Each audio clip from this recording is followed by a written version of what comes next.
अब आता है बॉडी फ्लूइड, रक्त संचार के बारे में बात होने जा रही है, खून के बारे में बात होने जा रही है, लहू के बारे में बात होने जा रही है और दिल के बारे में बात होने जा रही है। तो आ चुका है आपके सामने दिल की बात लेकर के, ईसीजी से सीधा शुरुआत करी है, सीधा शुरुआत दिल की नहीं, दिल के ईसीजी की करी है, इलेक्ट्रोकार्डियोग्राम की करी है, पी वेव से शुरुआत करी है, एट्रियल डीपोलराइजेशन हो जाएगा जिसकी वजह से कॉन्ट्रैक्शन होता है, तो एट्रियल डीपोलराइजेशन, फिर आएगा क्यूआरएस कॉम्प्लेक्स जो कि वेंट्रिकुलर डीपोलराइजेशन की बात करता है, क्यू वेव जो बिगिनिंग ऑफ सिस्टोल की बात करता है और T wave repolarisation of ventricle की बात करता है। मतलब ए से हम 3 को कनेक्ट करेंगे, ए से 3 को कनेक्ट करेंगे, बी से 1 को कनेक्ट करेंगे, सी से 4 को कनेक्ट करेंगे और डी से सेकंड को कनेक्ट करेंगे, तो आंसर बना लेंगे हम लोग बी ऑप्शन। क्या बना लेंगे? बी ऑप्शन बना लेंगे। आंसर बनेगा बी, बहुत बेहतरीन, बहुत अच्छे तरीके से। अगला सवाल, करेक्ट क्वेश्चन और most important, NCERT NEET NTA का सबसे फेवरेट क्वेश्चन, स्टेटमेंट वाले क्वेश्चन। अब क्वेश्चन क्या होगा, कुछ भी हो सकता है, लेकिन स्टेटमेंट वाले क्वेश्चन की प्रैक्टिस आपको एकदम बढ़िया तरीके से करी होनी चाहिए। पहला पॉइंट कह रहा है basophil are most abundant cells of the total WBC. क्या कहता है? ये गलत कह रहा है, बेसोफिल नहीं हुआ सबसे ज्यादा न्यूट्रोफिल होता है, बेसोफिल सबसे कम होता है। ठीक है, याद रखेंगे। बेसो मतलब बेस है, बहुत कम है, बेस पे है ना, सबसे छोटा है, ये कम है, सबसे कम है। बेसोफिल सीक्रेट करता है हिस्टामाइन, सेरोटोनिन, हेपेरिन, ये सही बात कह रहा है, बिल्कुल सही है। बेसोफिल मास्ट सेल का दोस्त होता है, मास्ट सेल का कजिन ब्रदर होता है। बेसोफिल इन्वॉल्व्ड इन इन्फ्लेमेटरी रेस्पॉन्स, बिल्कुल सही, जैसे मास्ट सेल करती है वैसे ही करता है ये। Basophil have kidney shaped nucleus, भाई साहब किडनी शेप्ड न्यूक्लियस किसमें पाई जाती है? किडनी शेप्ड न्यूक्लियस कहाँ पाई जाती है? आप अगर याद करोगे तो याद आ जाएगा, मोनोसाइट्स में पाई जाती है, मोनू में पाई जाती है, सोनू और मोनू में पाई जाती है। लेकिन बेसोफिल के पास होता है, बेसोफिल के पास एस शेप का न्यूक्लियस होता है। बेसोफिल के पास एस शेप का न्यूक्लियस होता है। इयोसिनोफिल के पास bilobed horseshoe shaped nucleus होता है और न्यूट्रोफिल्स के पास मल्टी लोब्ड न्यूक्लियस होता है। ये multi lobed 5 to 7 lobed nucleus होता है। मोनोसाइट्स में किडनी शेप्ड न्यूक्लियस होता है और लिम्फोसाइट्स में स्फेरिकल न्यूक्लियस होता है। ध्यान रखेंगे, मैं नामवा यहां लिख देता हूं इन सभी का। ये रहा इयोसिनोफिल, ये रहा बेसोफिल, ये रहा न्यूट्रोफिल, ये रहा मोनू और ये रहा लिम्फोसाइट्स। तो किडनी शेप्ड न्यूक्लियस नहीं होता। बेसोफिल्स आर अग्रेन्युलो नहीं होते, ग्रेन्युलोसाइट्स होते हैं। तो हमारे पास क्या हो गया? ये गलत हो गया, केवल 2 पॉइंट सही हुआ, वो हुआ B and C only, B and C only. तो आंसर डी सही हो जाएगा, आंसर डी सही हो जाएगा, डी ऑप्शन। चलो आगे चलते हैं। Coagulation is formed by, कोएगुलम is formed by the network of thread called thrombin बोला है। ये हैं डॉक्टर फिब्रिन। क्या नाम है इनका? इनका नाम है डॉक्टर फिब्रिन। क्लॉट को फिब्रिन कहते हैं, कोएगुलम को हम कहते हैं fibrin. Spleen graveyard of RBC होती है, सही है, मतलब पहला स्टेटमेंट रॉन्ग है, स्टेटमेंट 1 इनकरेक्ट है, स्टेटमेंट 2 करेक्ट है, मतलब कि आंसर हमारा बनेगा ए ऑप्शन, ए ऑप्शन बनेगा।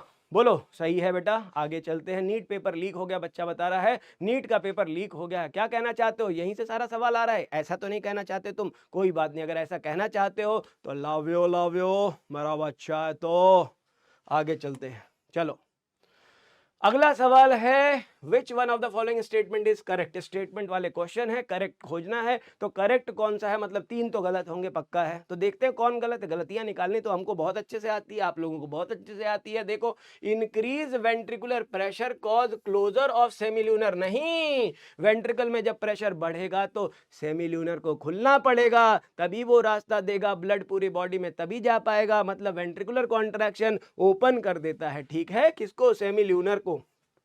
एवी नोड जेनरेट करता है action potential to stimulate the atrial contraction. मजाक कर रहा है, ऐसे नोड ये काम करता है। कौन करता है? ऐसे नोड ये काम करता है। Tricuspid and bicuspid valve open रहते हैं जब प्रेशर एक्सर्ट किया जाता है।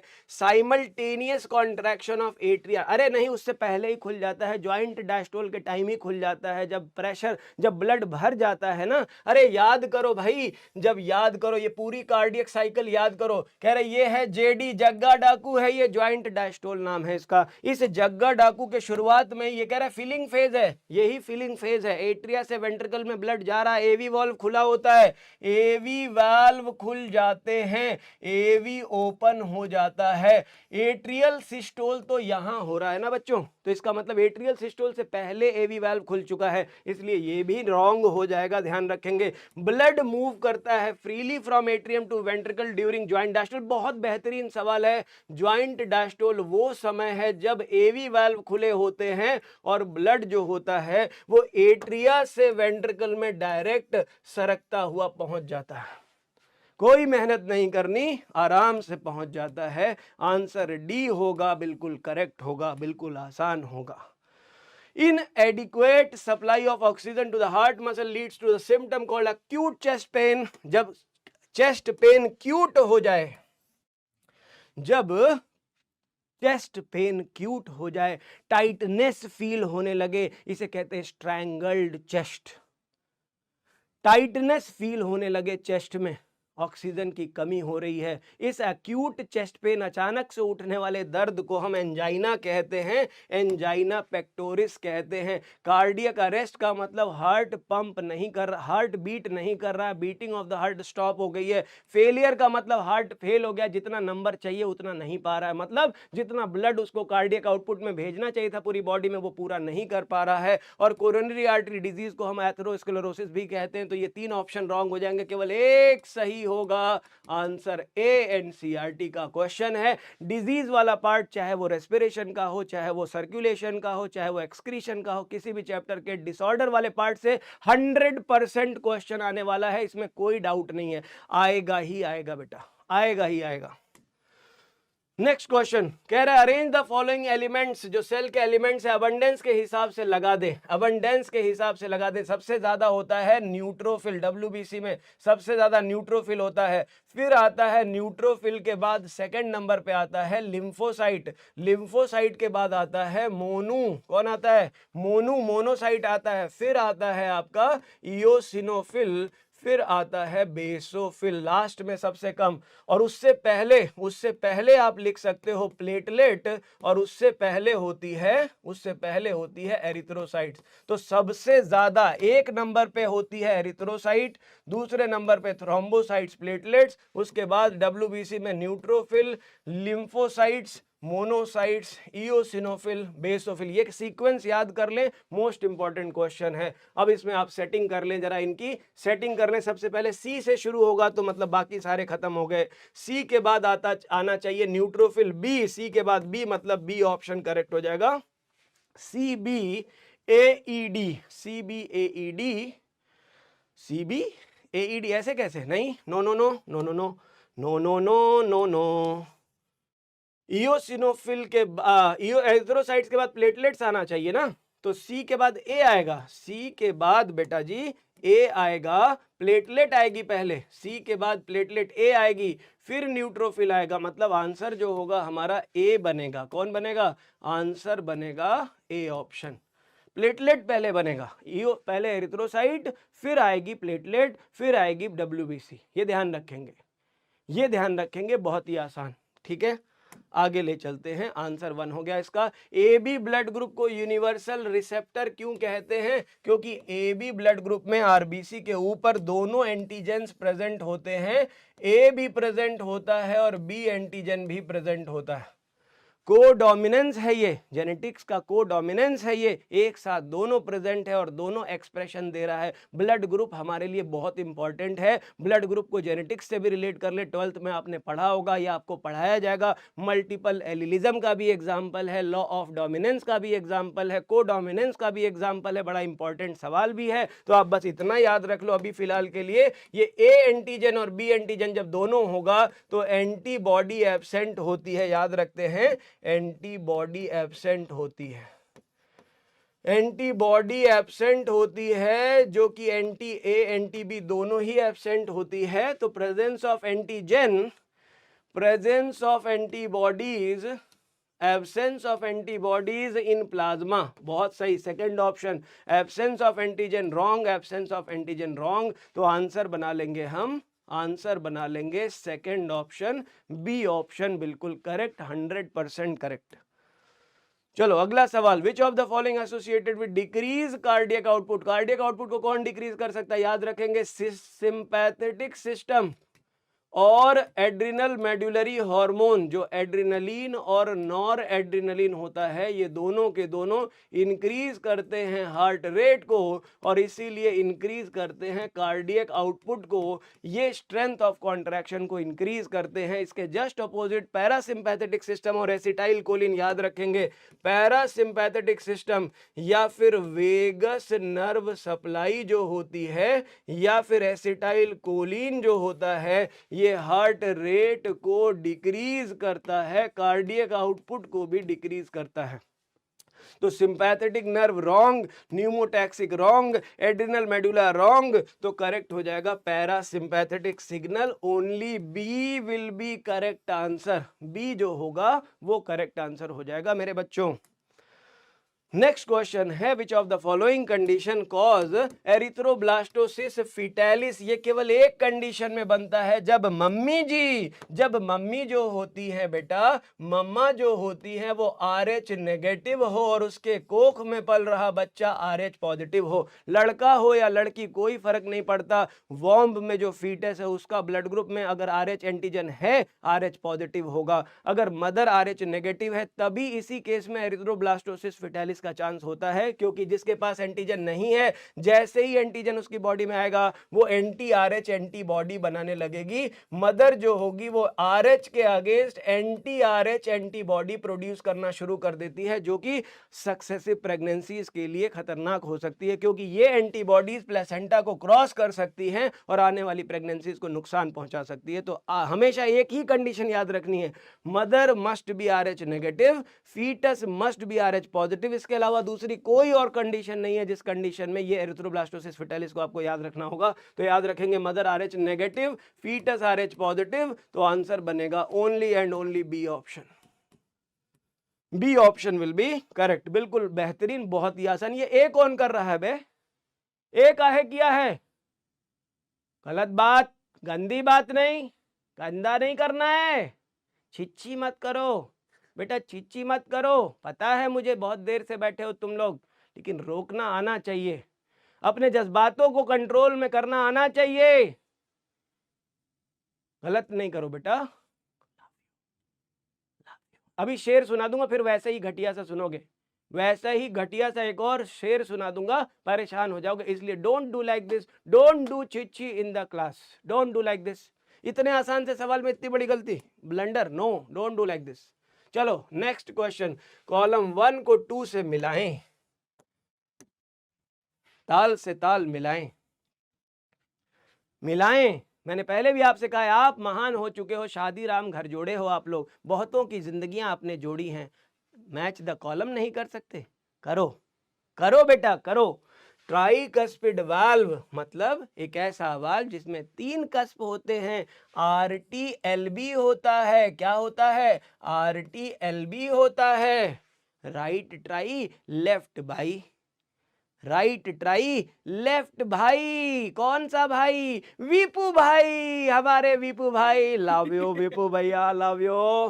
तो अब देखेंगे ट्राइकस्पिड वाल्व जो होता है वो राइट साइड में होगा, राइट एट्रियम और राइट वेंट्रिकल के बीच में। बाइकस्पिड को मिट्रल वाल्व भी कहते हैं। बाइकस्पिड वाल्व को मीटर जैसा हेड ड्रेस जैसा होता है, चर्च बिशप के हेड ड्रेस जैसा होता है जो स्पेशल ओकेजन पे वो पहनते हैं, इसलिए इसको मिट्रल वाल्व कहा जाता है। तो बाइकस्पिड जो होता है वो लेफ्ट वाले साइड में होगा, एट्रियम और वेंट्रिकल के, और सेमी ल्यूनर जो होता है वो पल्मोनरी आर्टरी और वेंट्रिकल के बीच में होता है। तो A3 B1 C2 मतलब आंसर बनाया ए ऑप्शन। समझ आ गई बात?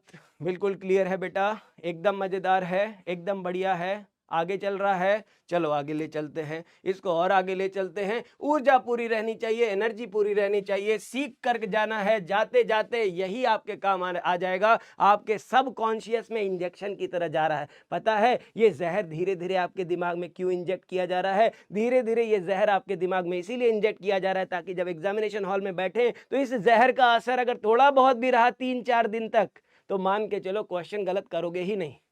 कुछ गलतियां जो आज करोगे उसको याद रखना कि एकदम मार्क कर लेना है, लिख लेना है, ऐसी गलती दोबारा नहीं करनी है, जल्दबाजी नहीं करनी है, इनकरेक्ट को करेक्ट नहीं पढ़ लेना है, करेक्ट को इनकरेक्ट नहीं पढ़ लेना है।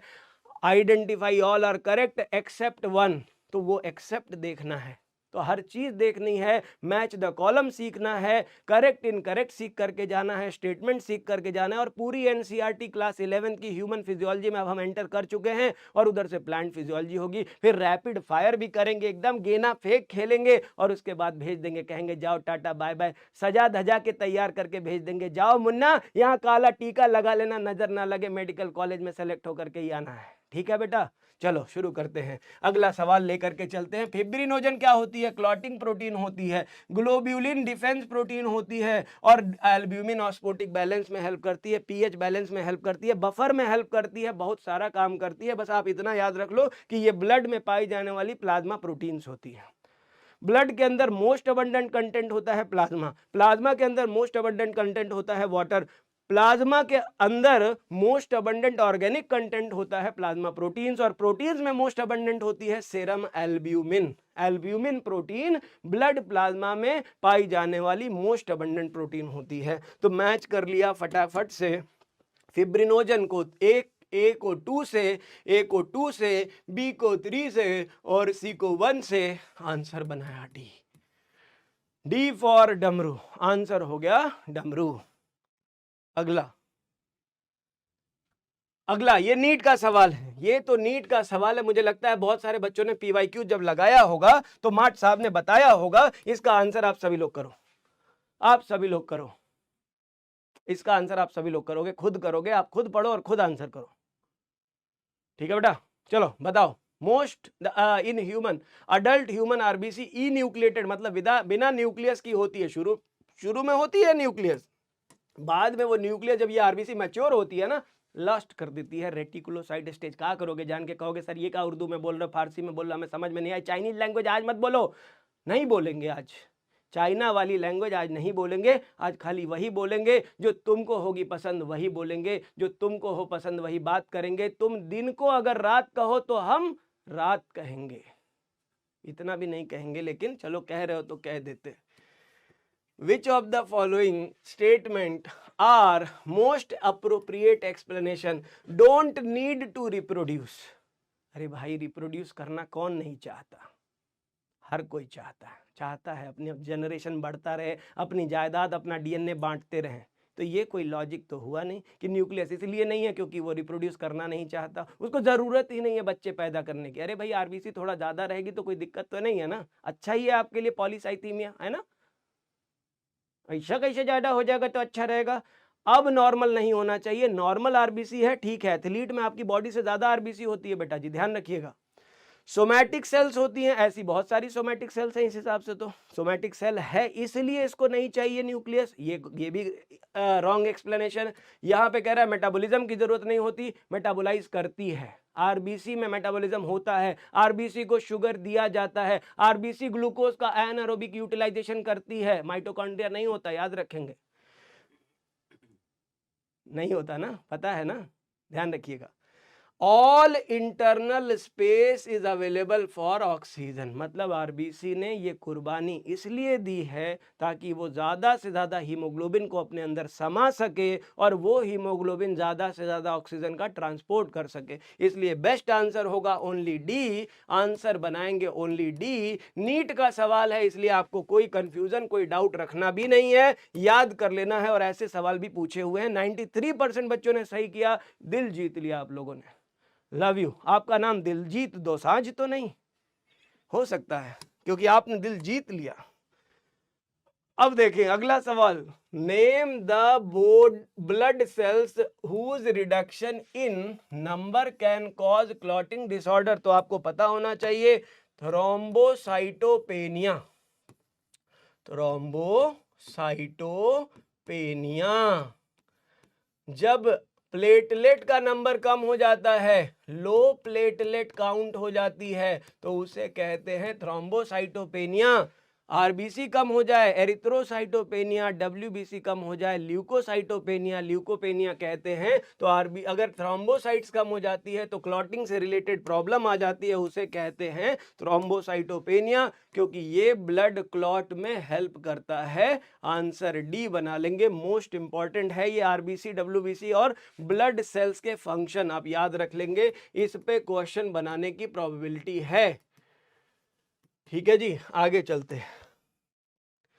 हेपेटिक पोर्टल वेन, अब लो पोर्टल में भी हम आ गए। अब कह रहे हैं पोर्टल वेन जो होता है ड्रेन करता है ब्लड फ्रॉम, कह रहा है अगर हम डाइजेस्टिव सिस्टम का जो डाइजेस्टेड न्यूट्रिएंट से अगर हम उसकी बात करते हैं, तो जो पोर्टल सिस्टम होता है एक अनदर सर्कुलेशन, हमारे सर्कुलेटरी सिस्टम का एक और बड़ा इंपॉर्टेंट कंपोनेंट होता है, जो हमारे डाइजेस्टिव सिस्टम के मेजर पार्ट से मतलब एब्जॉर्ब्ड न्यूट्रिएंट्स को इंटेस्टाइन से उठाता है और ले जा करके पटक देता है लीवर भाई साहब के पास। कहता है लीवर ये लो, ले आया हूं न्यूट्रिएंट एब्जॉर्ब करके, अब इसका मेटाबॉलिज्म करो, यूटिलाइजेशन करो, एक्सेस ऑफ द मटेरियल को कैसे प्रोसेस करना है तुम करो, क्योंकि सेंट्रल प्रोसेसिंग सेंटर है हमारे बॉडी का। ये जो ऐसा ऑर्गन है इसे हम सीपीयू ऑफ द बॉडी कह सकते हैं। जैसे कंप्यूटर का सीपीयू है, वैसे ही लीवर हमारे बॉडी का प्रोसेसिंग यूनिट कहा जाता है।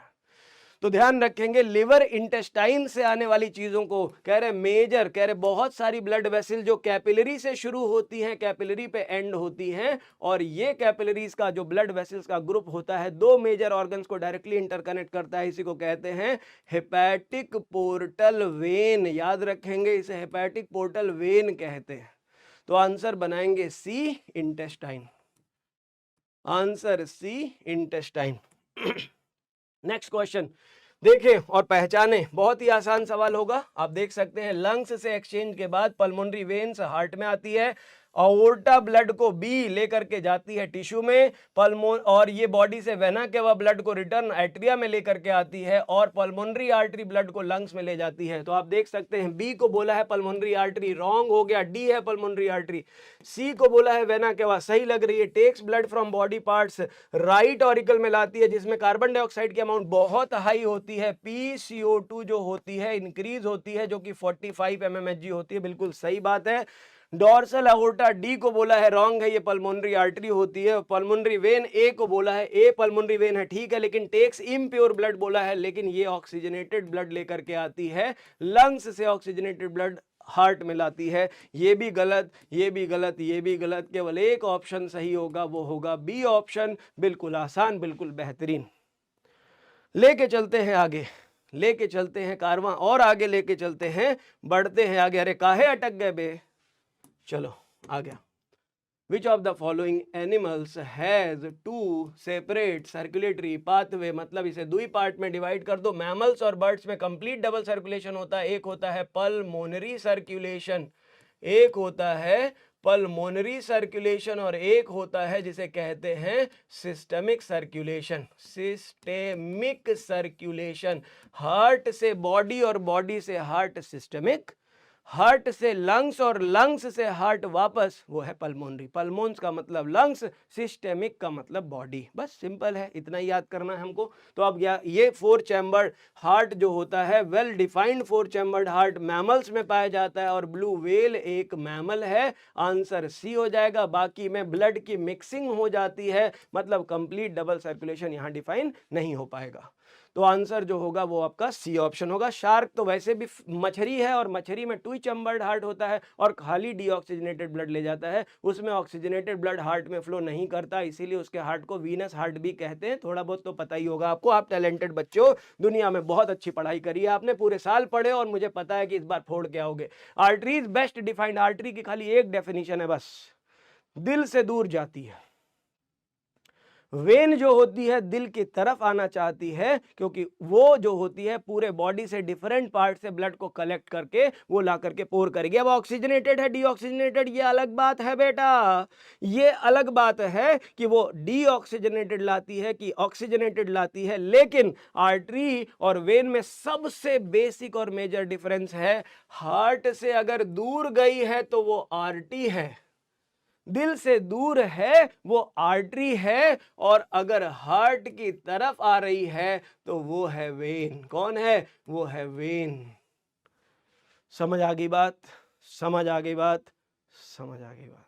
याद रखेंगे। तो अब देखें, आंसर देख ले। Carry blood away from heart, different organ, artery, break up into capillary, reunite to form vein. देखो हो तो सकता था ये भी, लेकिन क्या होता है कुछ जगहों पर ऐसा भी होता है, एफरेंट आर्टरियोल नेफ्रॉन में ले लो, एफरेंट आर्टरियोल ग्लोमेरुलस बनाती है और ग्लोमेरुलस इफरेंट आर्टरियोल बनाता है। मतलब जरूरी नहीं ना कि हर जगह वेन बना, एक्सेप्शन है, इसमें कोई एक्सेप्शन नहीं। All arteries carry blood away from heart, कोई एक्सेप्शन नहीं है। पहला ही आंसर बिल्कुल सही हो जाएगा, आंसर बिल्कुल करेक्ट है ए। दूसरे में कह रहा है carry blood from one visceral organ to another, wrong. Supply oxygen different organ, oxygenated हमेशा नहीं हो सकती, डीऑक्सीजनेटेड भी होती है, तो मतलब ए हमेशा करेक्ट होगा। मतलब यही कहानी बिल्कुल क्लियर होगी, बिल्कुल सही। चलो आगे, which one of the following plasma protein involve in coagulation, पहले भी पढ़ चुके हैं, फिब्रिनोजन हो या प्रोथ्रोम्बिन हो, ये दोनों कोएगुलेशन में इन्वॉल्व होने वाली प्रोटीन है। फटाक से आंसर करेंगे बिना लेट किए, आंसर सी, बिना डिले किए। Next question, which of the following statement is correct regarding blood pressure. Blood pressure से संबंधित एनसीईआरटी की वो कहानी जो कहती है हमारा ब्लड प्रेशर अगर नॉर्मल है मतलब 120/80, सिस्टोलिक और डायस्टोलिक मतलब एनसीईआरटी, बस। अब कह रहे उससे ज्यादा बढ़ रही है तो दिक्कतें बढ़ रही हैं, लेकिन कह रहे एक ऐसा लिमिट आ जाता है जिस लिमिट के बाद अगर वो बढ़ जाए तो डैमेज हो जाते हैं ऐसे ऑर्गन्स जहां पे ब्लड सप्लाई बहुत महीन महीन ब्लड सप्लाई, पतली पतली ब्लड सप्लाई और उनकी ब्रांचेस उसमें जाकर के फंक्शनल रोल प्ले कर रही हैं, वो डैमेज हो सकती हैं। तो कह रहे ब्लड प्रेशर से संबंधित कौन सी कहानी ऐसी है जो करेक्ट है। 100 और 50 को नॉर्मल बोला है, रॉन्ग। 100, 5 और 50 को कह रहा है वेरी एक्टिव, मार डालोगे क्या। कह रहे 90 सैप सिस्टोलिक प्रेशर और डैप डायस्टोलिक प्रेशर इतना ज्यादा हो जाएगा तो वाइटल ऑर्गन जो होंगे वो डैमेज हो जाएंगे, जैसे कि ब्रेन और किडनी में ये मेजर डैमेज कॉज कर सकता है। कह रहे यहाँ पे ये प्रेशर को कह रहे कंसिडर्ड हाई, एनसीईआरटी के हिसाब से अगर हम मोस्टली देखें तो ये 140/90 होगा तो ज्यादा अप्रोप्रिएट होगा। वैसे आपको बता दूं WHO ने प्रमाणित किया है कि नॉर्मल ब्लड प्रेशर है आज के जमाने में, ह्यूमन का एवरेज ब्लड प्रेशर 130 और 90 हो चुका है, मतलब हमारा blood pressure normal blood pressure ये हो चुका है। एनसीईआरटी ने नहीं लिखा है, कोई बात नहीं, लेकिन जानकारी के लिए बता दे रहा हूं। हो सकता है कुछ समय के बाद जब आपके पास स्टेथोस्कोप होगा, हॉस्पिटल में बैठे होगे, तो आप खुद ही बताओगे कि और मुस्कुराओगे, सर ने बताया था हमें, मट साहब हमके बतौले रहला कि ई जो ब्लड प्रेशर बा ना, ई जो रक्तचाप बा ना, ई 130 और 90 हो सकाला। नॉर्मल 120/80 होता है, लेकिन ये 130/90 भी हो सकता है। लेकिन अगर 120 से 80 से ऊपर जा रहा है तो उसको हम जनरली हाई ब्लड प्रेशर की कैटेगरी में नहीं रखेंगे जब तक ये 140 क्रॉस ना कर जाए। मतलब 140/90 या उससे ज्यादा हो तो ये हाई ब्लड प्रेशर की कैटेगरी कही जाएगी। ठीक है बच्चों, इसी को आप मानोगे, इसी को आंसर करोगे, तो आपका आंसर जो हो जाएगा वो हो जाएगा सी, डॉक्टर सी हो जाएगा। चलो अगला सवाल, लिम्फ क्या होती है। लिम्फ एक ऐसा कलरलेस फ्लूइड है जिसमें आरबीसी नहीं होती, जिसमें आरबीसी नहीं होती है। ब्लड जैसा ही सब कुछ है, बस आरबीसी हटा दो बन जाएगी लिम्फ। प्लाज्मा प्रोटीन भी पाई जाती है, इवन लिम्फ में क्लॉटिंग प्रोटीन भी होती है। कुछ लोग सोचते हैं लिम्फ क्लॉट नहीं करता, लिम्फ क्लॉट कर सकता है। लिम्फ में क्लॉटिंग प्रोटीन भी होती है। क्या होती है? लिम्फ में क्लॉटिंग प्रोटीन भी होती है, लेकिन कम अमाउंट में होती है। तो इसमें लिखा है आरबीसी डब्ल्यूबीसी प्लाज्मा, आरबीसी होती ही नहीं, आरबीसी होती नहीं है। कह रहे हैं all components of blood except RBC, RBC नहीं होगी, और कुछ लार्ज प्लाज्मा प्रोटीन्स नहीं होती हैं, मतलब smaller proteins can be present. तो बेस्ट ऑप्शन लिम्फ के लिए बनेगा हमारा सी ऑप्शन। यहां कह रहा है डब्ल्यूबीसी एंड सीरम खाली होता है बस, और कुछ नहीं होता। ऐसा ठीक नहीं है, हमें कहना पड़ेगा all components of blood except RBC, मतलब रेड ब्लड सेल्स को हटा दे और कुछ बड़ी प्लाज्मा प्रोटीन को हटा दे, वो बन जाती है हमारी लिम्फ, जो कलरलेस फ्लूइड होता है ह्यूमन बॉडी के अंदर। ट्रांसपोर्ट में हेल्प करता है, ब्लड की तरह ही असिस्टेंट की तरह काम करता है, या यूं कह लें दो तरह का सर्कुलेटरी सिस्टम है, एक लिम्फेटिक सिस्टम और एक ब्लड वेस्कुलर सिस्टम। तो ये दोनों मिलकर के हमारे बॉडी में बॉडी फ्लूइड और सर्कुलेशन में हेल्प करते हैं। आंसर 3 सी ऑप्शन करेक्ट हो जाएगा। फिर आता है, अब देखें, फिश में 2 चैम्बर्ड हार्ट, ये होता है बिल्कुल सही बात। एम्फीबियन में 3 चैम्बर्ड हार्ट होता है, रेप्टाइल में 3 चैम्बर्ड हार्ट होता है, बर्ड और मैमल में 4 चैम्बर्ड हार्ट होता है। मतलब डीई का 3 हो जाएगा, डीई का 3 हो जाएगा, डीई का 3 हो जाएगा, डीई का 3 हो जाएगा, डीई का 3 हो जाएगा। अब कह रहे हैं तो फिर सी का क्या होगा, सी और बीसी का हो जाएगा दुई, बीसी का हो जाएगा दुई। मतलब अब हो गया आंसर क्लियर, आंसर हो गया क्लियर। ये हो गया ए का 1, बी और सी का 2, डी और ई का 3। तो आंसर लिखोगे फटाक से आप सी ऑप्शन। बहुत आसान सवाल है, सी ऑप्शन हो जाएगा, बिल्कुल आसान, बिल्कुल खत्म। चलो आगे, सुपीरियर वेना कवा, हार्ट के अंदर, हार्ट के अंदर यही बनाए, कहां जाएं अब, जगह कहां है आपके पास, आपकी कॉपी, दिमाग वैसे ही भर चुका है। ये लो, ये सुपीरियर वेना कवा, ये इन्फीरियर वेना कवा, पूरी बॉडी के निचले हिस्से से इम्प्योर ब्लड, इन्फीरियर वेना कवा, पूरे बॉडी के ऊपर से इम्प्योर ब्लड, सुपीरियर वेना कवा। और ये आ गई पल्मोनरी वेन्स, जो ऑक्सीजनेटेड ब्लड लंग से लेकर के हार्ट में लाती है, आयोर्टा पूरे बॉडी में ऑक्सीजनेटेड ब्लड पहुंचाती है। सिंपल सा इसे रफ स्केच समझ लो। अब कह रहे हैं इसको जरा मैच करा लो, सुपीरियर वेना कवा कैरी डीऑक्सीजनेटेड ब्लड हो सकता है, कोई बात नहीं, लेकिन और देखते हैं ब्रिंग्स, सबसे बेस्ट ऑप्शन क्या बन रहा है, superior vena cava brings deoxygenated blood lower part of the upper part of the body ना, upper part of the body, inferior vena क्या हुआ, lower part of the body. Pulmonary artery के अंदर होगा इम्प्योर ब्लड, डीऑक्सीजनेटेड ब्लड, और pulmonary vein में oxygenated blood from lungs. बिल्कुल आसान हो गया, डी से क्यू बना लेंगे, D Q D Q D Q, ये रहा डी क्यू वो रहा, A S B P, B से बन जाएगा आंसर हमारा, बी से बनाया है आर, बी से बनाया है आर बिहार, और बी से बनाया है P BP blood pressure, B को पी से रिलेट किया है, मतलब ये गलत, ये गलत, बिल्कुल गलत। तो यहां पे हम बनाएंगे ए का एस, बी का आर, आंसर होगा सी ऑप्शन। क्या हो जाएगा, सी ऑप्शन। बाकी ऑप्शन भी मैच कर लो, सी को पी से मिलाया है और डी को क्यू से मिलाया है, मतलब आंसर हो गया सी ऑप्शन। मजा आ रहा है मुझको पढ़ाने में, पता नहीं तुम लोग को आ रहा है कि नहीं, मुझको तो बहुत मजा आ रहा है। गले की बज जाए बैंड, है ना, बज जाए बैंड, मजा आ रहा है। लेकिन रात के बज गए हैं 10:30, फिर भी मजा आ रहा है। तुम लोग को आ रहा है कि नहीं आ रहा है, एक बार बताएंगे, एक बार प्लीज बताएंगे। और जब अगर बताएंगे, नहीं बताएंगे तो मैं शेर सुना दूंगा, गंदा सा शेर सुनाऊंगा, गंदा सा शेर सुनाऊंगा, और ऐसा इस बार शेर सुनोगे कि सब बेहोश हो जाओगे, नींद आ जाएगी सबको। इसलिए जल्दी से बताएं मजा आ रहा है कि नहीं आ रहा है। हो कह रहा है एक बच्चा थोड़ा और एक्टिव होके पढ़ाओ, चलो मैं एक्टिव हो गया, दौड़ दौड़ के पढ़ाऊंगा, दौड़ दौड़ के पढ़ाऊंगा। हेलो बेटा, कैसे हो आप सभी लोग, शुरू करते हैं आज का सेशन, बहुत ही दमदार होने वाला है। शाम हो चुकी है, रात हो चुकी है, अब सुबह होने वाली है, अब सुबह होने वाली है बेटा, अब सुबह आपकी जिंदगी की होने वाली है, वो भोर निकलने वाली है जिस दिन आपका नीट में सिलेक्शन हो जाएगा। मैं ऐसे दौड़ता रहूंगा, नहीं ऐसे नहीं दौड़ूंगा, दिल का कमजोर आदमी, पता चला दिल बहुत तेज धड़क गया, ओवरलोडिंग हो गई भाई साहब, बड़ी दिक्कत हो जाती है। सुना है मैंने लोग ऐसे ऐसे दौड़ते दौड़ते बेहोश हो जाते हैं। All vertebrates and few invertebrates have close circulation, समझ में आता है, ठीक बात है। Hypertension lead to heart disease and also affect the vital organ like brain and lungs को भी इंक्लूड कर दिया है। lungs को काहे डैमेज करा रहे हो भाई। CAD affects the vessels that supply blood to the skeletal muscle, नहीं, हार्ट मसल्स हो जाएगा। एंजाइना में a symptom of chronic chest pain, नहीं अक्यूट चेस्ट पेन हो जाएगा। हार्ट अटैक की अगर हम बात करते हैं तो that is state of heart when not pumping, नहीं ऐसा नहीं होगा, हार्ट वॉल डैमेज हो जाती है उसको कहते हैं। तो मतलब हमारे पास जो सही ऑप्शन बन रहे हैं वो बेहतरीन ऑप्शन कौन से बनने चाहिए, ऑल वर्टिब्रेट्स, मतलब ए तो ठीक बन रहा है, ए ठीक बन रहा है। क्वेश्चन में पूछा क्या है, इनकरेक्ट पूछा है ना, तो इनकरेक्ट पूछा है तो ए ठीक है हमारा, ए को हटा देते हैं। और कौन ठीक है, और कौन ठीक है, और तो ठीक नहीं लग रहा है, बी गलत है, सी गलत है, बी गलत है, सी गलत है, डी भी गलत ही लग रहा है, और ई भी गलत ही लग रहा है। मतलब B C D E all are, D तक इनकरेक्ट, ई तक इनकरेक्ट है, खाली ए सही है। आंसर डी बना लो, आंसर डी बना लो, बस आंसर बना लो खाली डी, बस।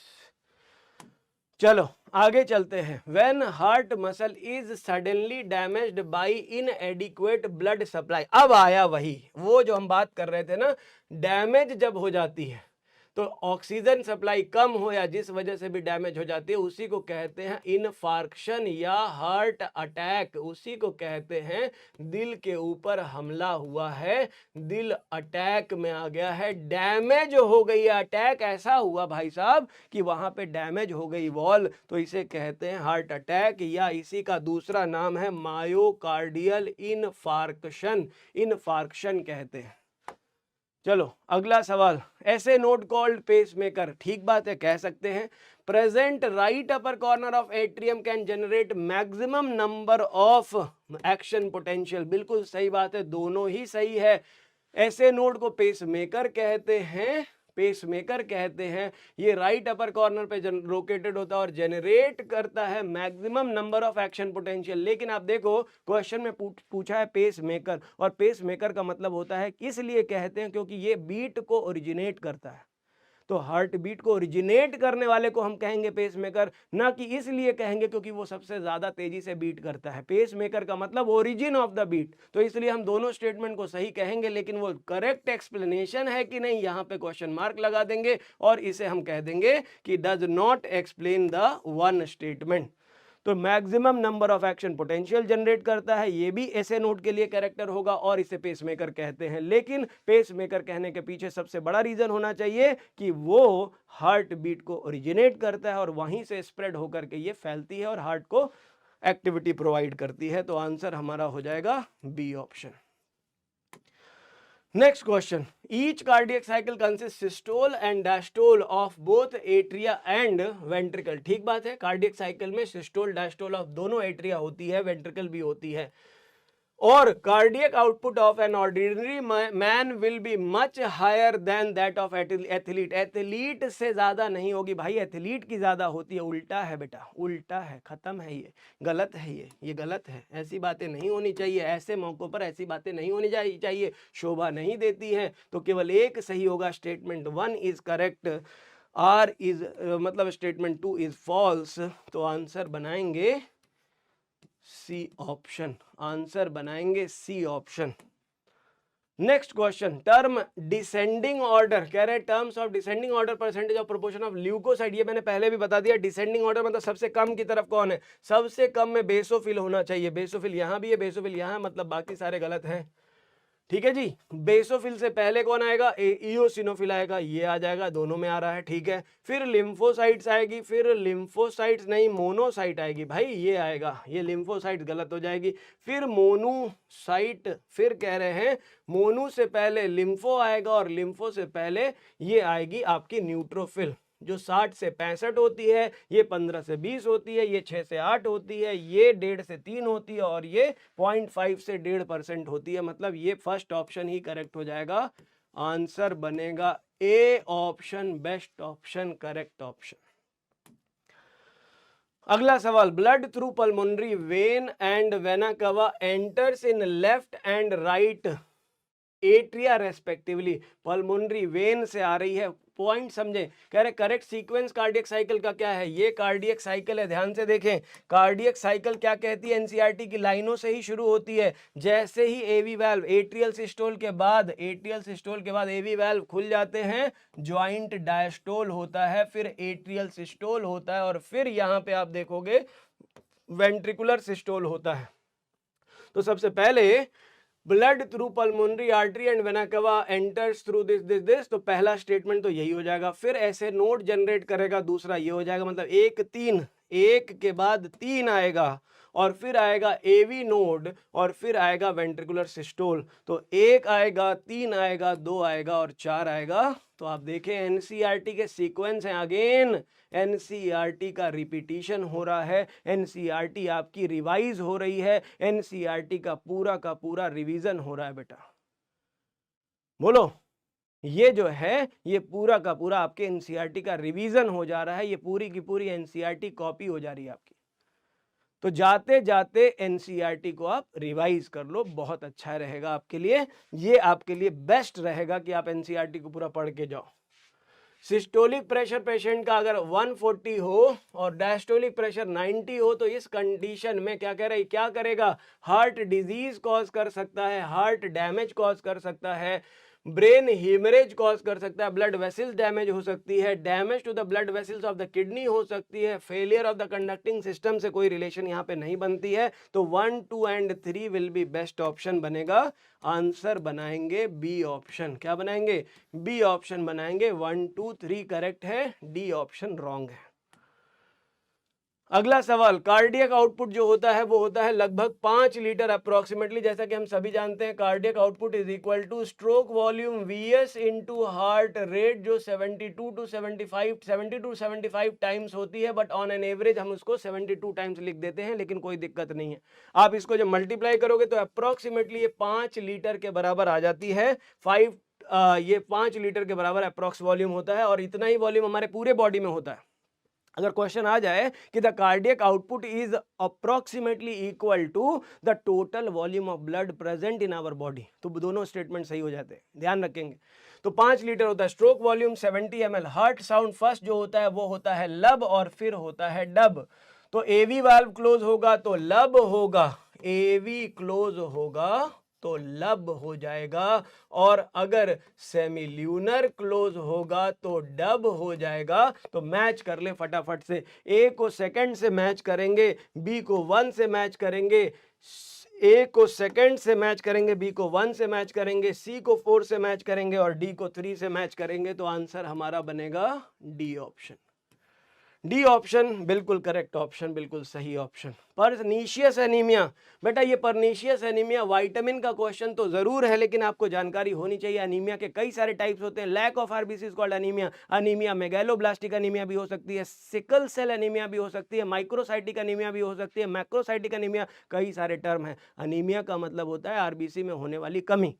पर्नीशियस एनीमिया टर्म यूज किया है विटामिन बी12 की डेफिशिएंसी जब होती है तो वहां पे आरबीसी का मैच्योरेशन नहीं हो पाता है, तो इमैच्योर आरबीसी फॉर्मेशन को हम पर्नीशियस एनीमिया कहते हैं। तो अब लिख सकते हो आप, आरबीसी मैच्योरेशन नहीं हो पा रही है विटामिन बी12 साइनोकोबाल अमाइन की डेफिशिएंसी से, इसे कहते हैं pernicious anaemia. Deficiency of vitamin B12, क्या लिखेंगे, डेफिशिएंसी ऑफ विटामिन बी12। बच्चा कह रहा है आंसर 1 होगा। कौन बच्चा 1 लिख रहा है, ए लिख रहा है। लो आरबीसी काउंट को एनीमिया कहते हैं, पूछा है कॉज्ड बाय, क्वेश्चन में पूछा है it is caused by. Pernicious anaemia कौन कॉज करता है, किसकी वजह से होता है, तो immature RBC, lack of maturation of RBC because of lack of vitamin बी12। तो आंसर सी होगा, करेक्ट होगा। PH, rising of the pH of blood shall result in, अगर पीएच ब्लड का इंक्रीज कर रहा है मतलब एल्कलिनिटी की तरफ बढ़ रहा है, तो ये फेवर करता है आरबीसी फॉर्मेशन। आरबीसी के साथ O2 और HB की एफिनिटी इंक्रीज करती है, तो आप लिख सकते हैं लैक ऑफ डिसोसिएशन, मतलब ये फेवर करता है फॉर्मेशन ऑफ ऑक्सी हीमोग्लोबिन। सीधा आंसर करें, पहले भी पढ़ लिया है, रेस्पिरेशन और सर्कुलेशन का कॉमन टॉपिक है, आंसर डी बना ले।